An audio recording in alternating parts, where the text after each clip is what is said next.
Faktor penyebab pending klaim run-up JKN dengan fishbone diagram di RSUP Dr. Karyadi. Satu pendahuluan, dalam jurnal ini penerapan metode fishbone sudah cukup baik dan mencakup beberapa kategori utama. 1. Sumber daya manusia. Ketidaktelitian petugas dalam melakukan penginputan data klaim dan coding. Perbedaan persepsi antara kode rumah sakit dan verifikator BPJS terhadap regulasi klaim.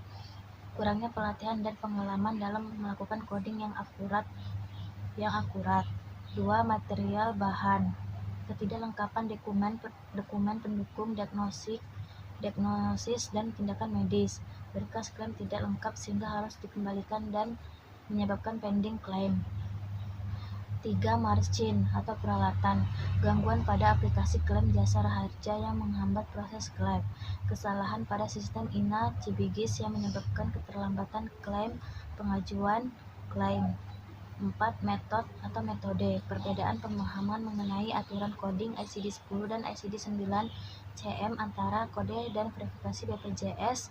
Kurangnya koordinasi antara instansi dan menyelesaikan perbedaan persepsi terkait klaim. Metode fishbone dalam jurnal ini sudah diterapkan sesuai dengan teori yang ada. Diagram fishbone yang disajikan mampu menunjukkan akar penyebab pending klaim dan memberikan gambaran jelas mengenai berbagai faktor yang berkontribusi terhadap masalah tersebut. Namun ada beberapa hal yang bisa ditingkatkan. 1. Penyertaan faktor money, keuangan, dan informan lingkungan. Jurnal hanya membahas dalam pending klaim terhadap keuangan rumah sakit secara umum, tapi tidak mendalami mengenai bagaimana anggaran atau kebijakan finansial rumah sakit mempengaruhi proses klaim. Faktor lingkungan kerja, misalnya beban kerja tinggi atau tekanan dari manajemen, tidak dianalisis secara detail, padahal dapat menjadi penyebab ketidaktelitian petugas. 2.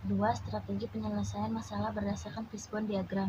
Meskipun jurnal telah mengidentifikasi penyebab masalah, strategi perbaikannya masih perlu diperinci lebih lanjut. Misalnya, bagaimana koordinasi antara kode rumah sakit dan BPJS bisa diperbaiki secara konkret, atau bagaimana sistem jasa raharja bisa ditingkatkan agar lebih stabil.